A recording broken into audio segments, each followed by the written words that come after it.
Olá, sejam todos muito bem-vindos. Eu sou o professor Guilherme Alves de Melo Franco, especialista em Direitos Material e Processual do Trabalho e Previdenciário pela Universidade Estácio de Sá do Rio de Janeiro, formado em Direito pela Faculdade de Direito da Universidade Federal de Juiz de Fora, Minas Gerais. Estou a desenvolver no meu canal do YouTube, Guilherme Alves de Melo Franco Estudar Direito,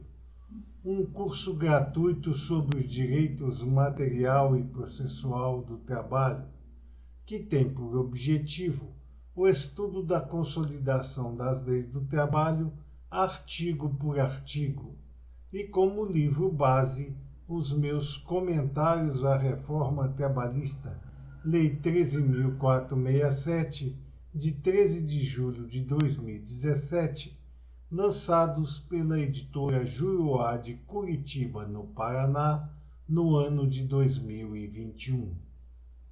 Esta é a nossa aula de número 185 deste nosso curso gratuito sobre os direitos material e processual do trabalho. E nela estaremos a desenvolver nossos entendimentos a respeito dos artigos 521 e 522 da Consolidação das Leis do Trabalho, que continuam a jornada jusoperária brasileira a respeito das entidades sindicais. Neste sentido, diz o artigo 521, consolidado, que são condições para o funcionamento dos sindicatos. Neste período, temos a interromper nossos entendimentos para alertar uma vez mais que o artigo 8º da Constituição da República Federativa do Brasil, em seu inciso 1º, nos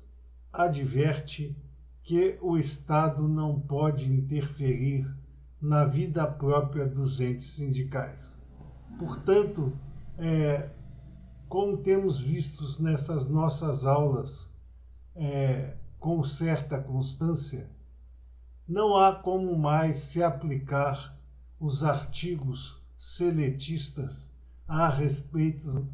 da vida dos entes sindicais, porque neste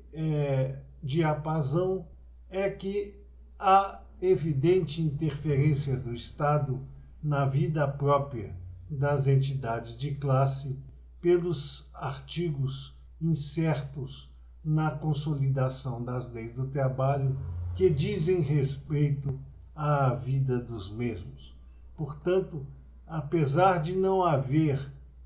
aplicação mais no ambiente jusoperário brasileiro, estamos a estudar os artigos relativos às entidades de classe apenas e tão somente para a situação histórica e para comparação com as situações que odiernamente são apresentadas pela legislação brasileira a respeito dos entes coletivos de trabalho. Deflui daí que não pode mais ser aplicado o sistema apregoado pelo artigo 521 da Consolidação das Leis do Trabalho, que impõe condições para o funcionamento dos sindicatos, eis que o funcionamento destas entidades é livre de acordo com o que dimana o artigo 8º, inciso 1º da Constituição da República Federativa do Brasil. Mas como ainda não houve uma interferência no sentido da inconstitucionalidade destes artigos seletistas, vamos continuar a estudá-los, mesmo que seja apenas e tão somente para a situação no contexto histórico. Indo por esta vertente, nós temos que nos situar no ano de 1943, quando veio a lume a consolidação das leis do trabalho e que, no governo de Getúlio Dornelles Vargas, havia uma preocupação muito grande em se trazer os entes classistas para o crivo, para o jugo do poder constituído. E, portanto, o que nós estamos a verificar nesses nossos estudos desse fascículo seletista a respeito das entidades de classe é justamente uma imposição, uma ingerência do Estado sobre as vidas das entidades de classe naquela época. Situação que, voltamos a alertar, hoje já não existe por força do artigo 8º, inciso 1º da Constituição da República Federativa do Brasil. Partindo, pois, para o estudo do artigo 521, temos que eram condições para o funcionamento dos sindicatos. Proibição de qualquer propaganda de doutrinas incompatíveis com as instituições e os interesses da nação, bem como de candidaturas a cargos eletivos estranhos ao sindicato. Veja a que nível era a presença do Estado na vida íntima das entidades de classe,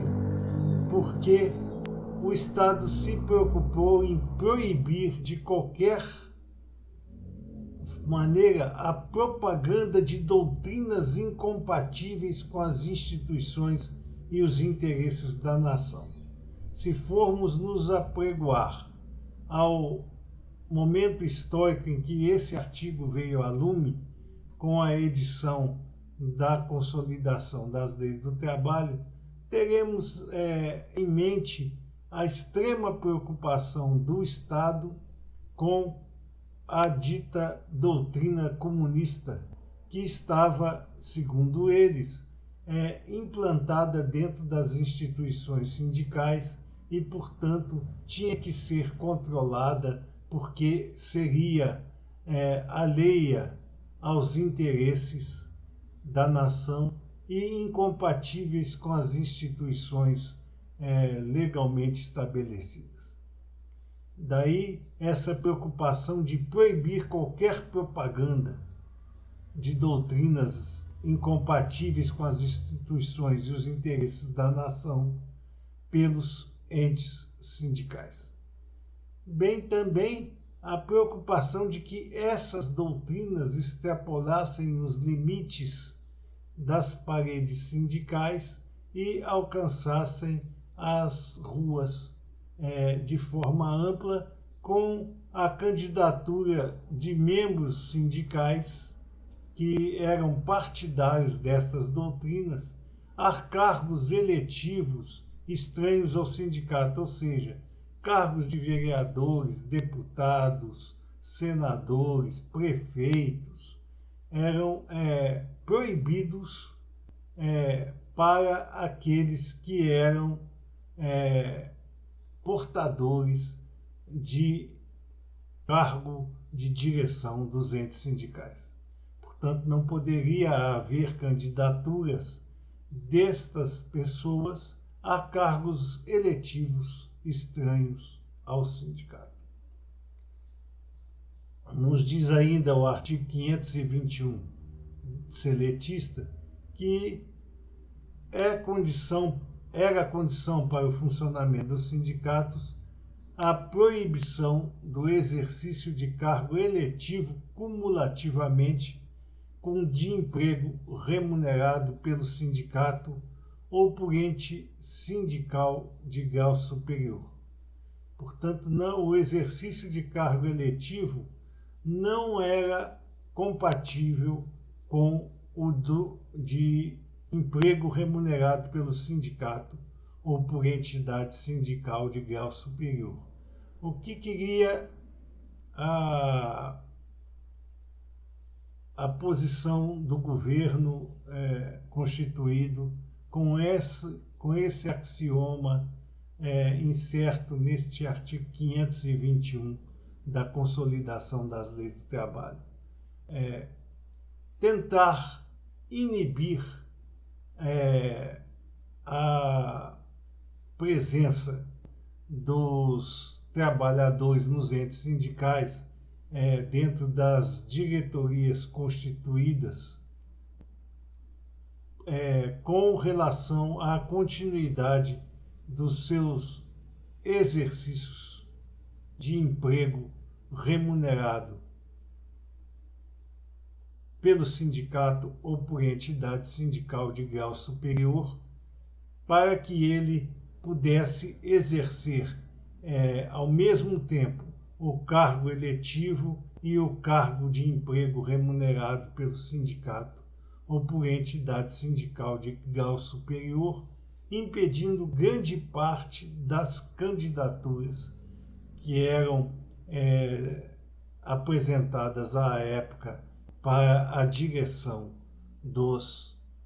trabalhos das entidades de classe. Outro ponto que o artigo 521 nos comanda no sentido de entender a posição do governo à época para impedir de qualquer forma a presença de trabalhadores, de empregados nas direções sindicais, é que era obrigatória para o funcionamento do sindicato que todas as formas de investidura em cargos de diretoria teriam que ser gratuitas e, portanto, não haveria nenhuma forma de remuneração daqueles trabalhadores, daqueles empregados, pelo exercício dos cargos de direção dos entes sindicais, que eram, pois, gratuitos e não rendiam nenhum tipo de remuneração aos seus ocupantes. Com isso, muitos trabalhadores, preocupados com as próprias condições financeiras, deixavam de ser candidatos ao exercício dos cargos eletivos dentro dos entes sindicais por causa da gratuidade deste exercício. Por outro lado, nós teremos, assim, somente aquelas pessoas que realmente tinham o objetivo de trabalhar pela categoria representada, de trabalhar pelos anseios da classe trabalhadora representada. E, portanto, a representatividade das entidades de classe era muito mais pura, muito mais aguerrida do que se houvesse uma remuneração pelo exercício dos cargos eletivos dentro do sistema sindical. Continua ainda o artigo 521 da Consolidação das Leis do Trabalho a nos dizer que era condição para o funcionamento dos sindicatos a proibição de qualquer atividades não compreendidas nas finalidades mencionadas no artigo 511, inclusive as de caráter político-partidário. Então aí vem também uma tentativa do Estado em tolir a presença de atividades diversas daquelas que eles haviam destinados às entidades de classe, inclusive e principalmente, é preciso que se diga, as de caráter político-partidárias, porque justamente neste sentido de tentar impedir que certas doutrinas que não eram afeitas aos interesses do Estado tivessem ampliação de divulgação através da eleição ou mesmo das divulgações de doutrinas e situações dentro dos limites físicos da entidade sindical por atividades político-partidárias e, portanto, também eram proibidas pelo Estado, que queria manter,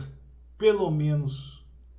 dentro das paredes sindicais, as ideologias que, porventura, caçavam o sistema sindical brasileiro da época e que, segundo o entendimento governista, eram incompatíveis com as ideologias destiladas pelo Estado naquela época. E por isso previu-se, inclusive, que não poder-se-ia desenvolver atividades dentro das paredes sindicais de caráter político-partidárias. Continua ainda o artigo 521, consolidado no dizer que para a vida das entidades sindicais da época era proibido a cessão gratuita ou remunerada da respectiva sede à entidade de índole político-partidária. Mais uma vez, o Estado interferia na vida dos entes sindicais para impedir que as ideologias político-partidárias e mesmo aquelas que eram conflitantes com os interesses do Estado tivessem nos limites sindicais momentos para desenvolver suas atividades e ampliar a divulgação destas doutrinas além das paredes daquelas entidades sindicais. E é preciso que se diga neste momento que, se por acaso algumas das entidades interferissem de forma contrária ao que estabelece o artigo 521 da Consolidação das Leis do Trabalho, elas eram sumariamente encerradas em suas atividades e os seus dirigentes seriam punidos na forma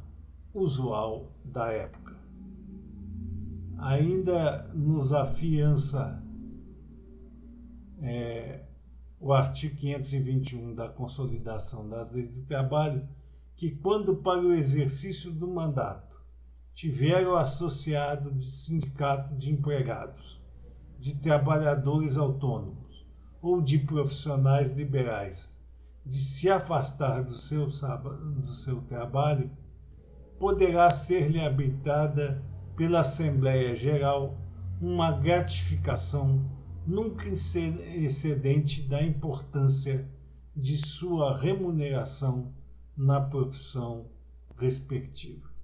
Aqui já é um adoçar do Estado sobre a vida dos entes sindicais ao dizer que, se o empregado que fosse eleito para um mandato de direção no ente sindical e que tivesse que, por essas condições, se afastar do seu trabalho, poderia a entidade sindical,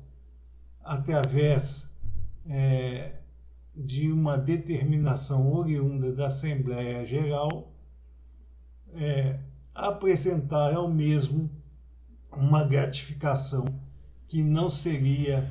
de forma alguma excedente à remuneração que receberia aquele trabalhador, aquele empregado, se estivesse exercendo suas funções normalmente para o seu empregador. Esta situação era bastante comum com relação aos presidentes dos sindicatos, que para o exercício de suas atividades não tinham como manter-se também no exercício de suas operações para os seus empregadores e, portanto, afastavam-se do serviço, e a Assembleia Geral do Sindicato lhes estabelecia uma remuneração que não era superior àquela que normalmente aquele empregado estaria a perceber se estivesse no exercício normal da sua prestação pessoal de serviços ao seu empregador. Esse é um refresco que o governo deu à época para os exercentes da administração dos sindicatos acharem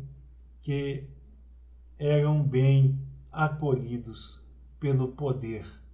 estatal, o que na verdade não era assim que aconteciam as coisas. O Estado queria, na verdade, controlar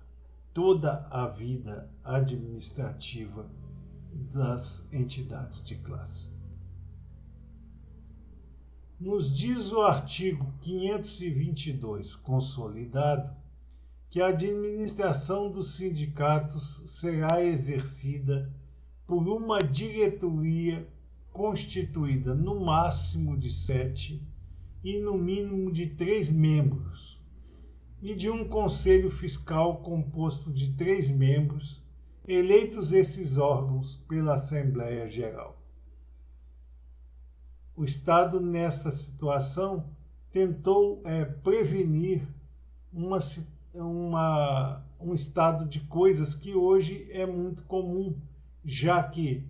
como já apregoamos, que com a presença do artigo 8º, inciso 1º da Constituição da República Federativa do Brasil de 1988, não pode mais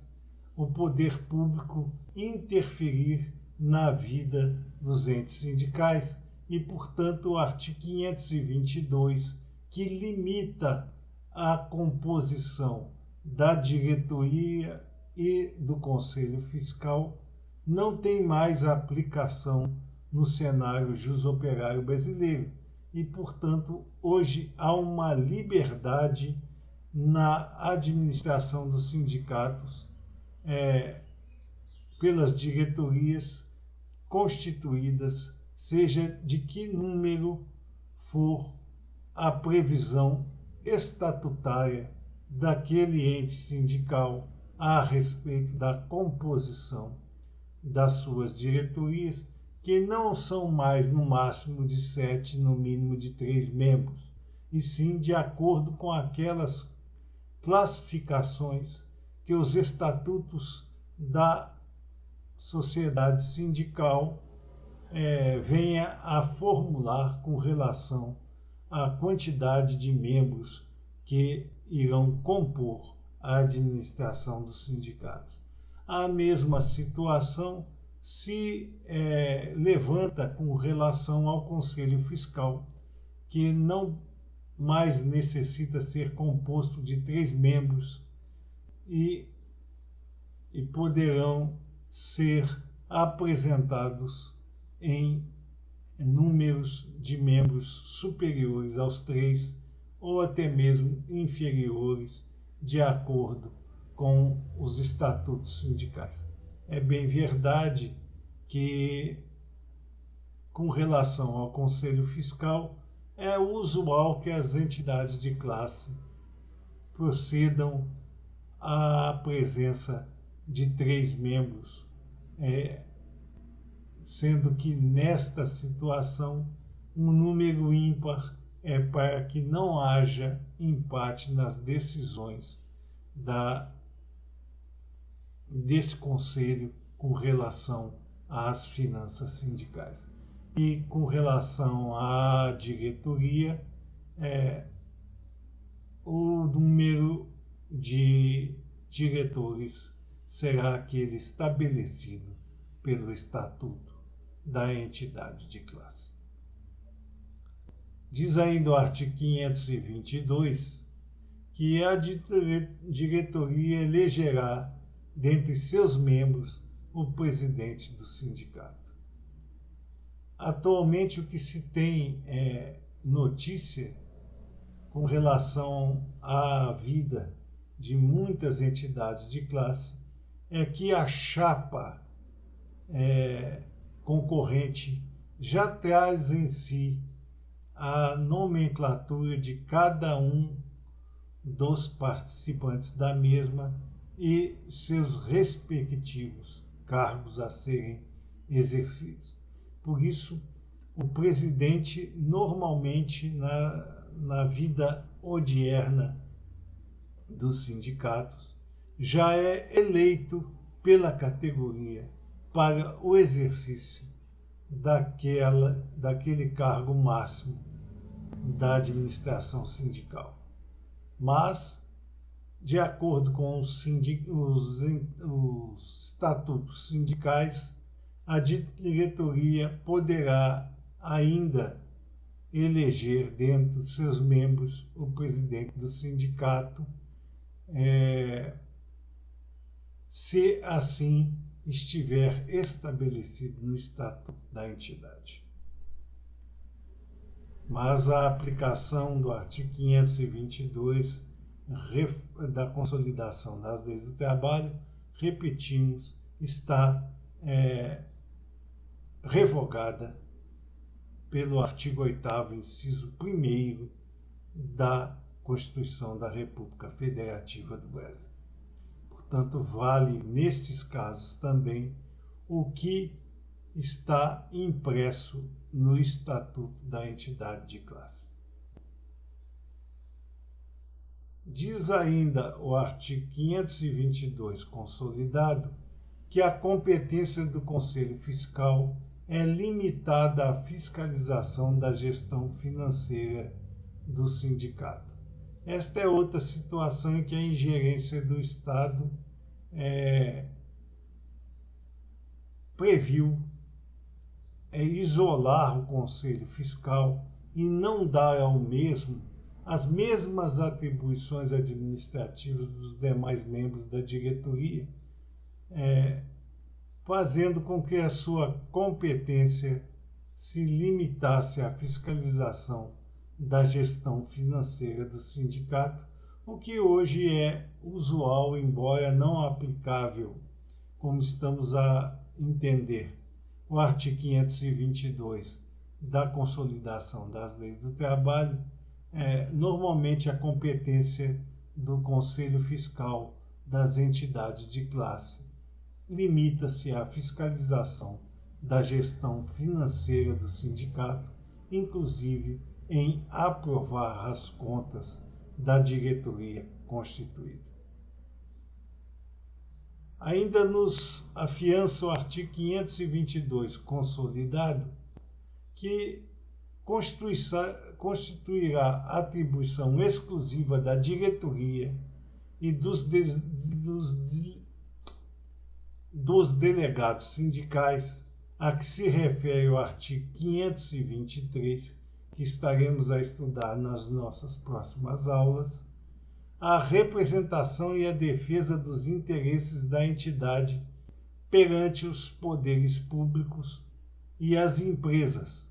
salvo o mandatário com poderes outorgados por procuração da diretoria.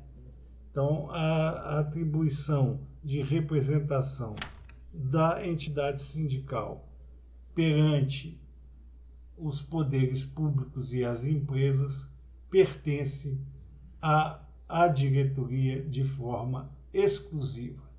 ou também dos delegados sindicais, a que se refere o artigo 523, que estaremos a estudar na próxima aula, a representação e a defesa dos interesses da entidade será feita por eles ou por pessoa mandatária com poderes outorgados por procuração da diretoria ou por associado investido em representação prevista em lei. Então, além da diretoria, poderá ainda ser objeto de atribuição aquela para a defesa dos interesses das entidades perante os poderes públicos e as empresas, aqueles mandatários com poderes outorgados por procuração da diretoria ou aqueles associados investidos em representação prevista em lei. Vencidas todas essas etapas, a representação perante os poderes públicos e perante as empresas é exercida de forma natural pela diretoria eleita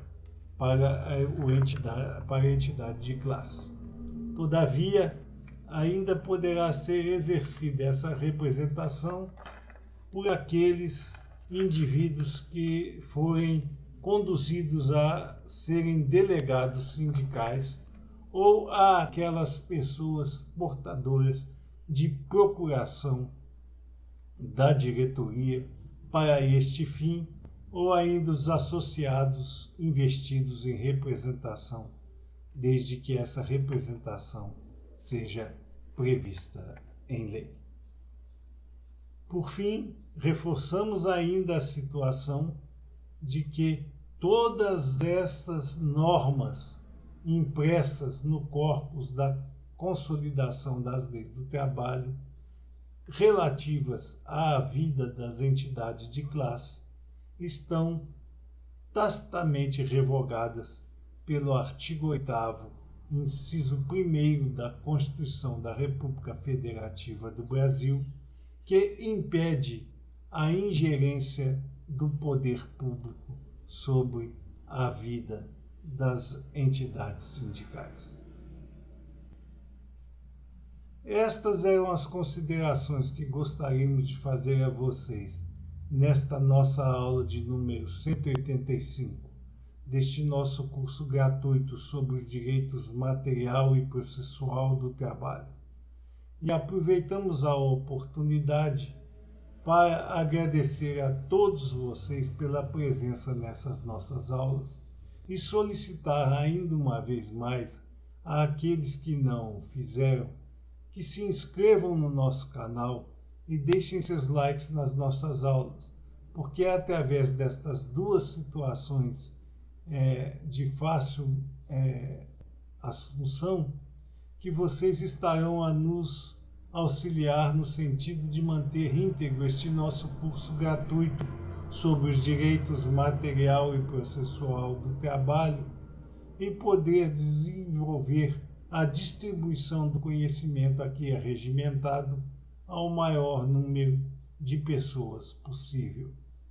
Muito obrigado a todos.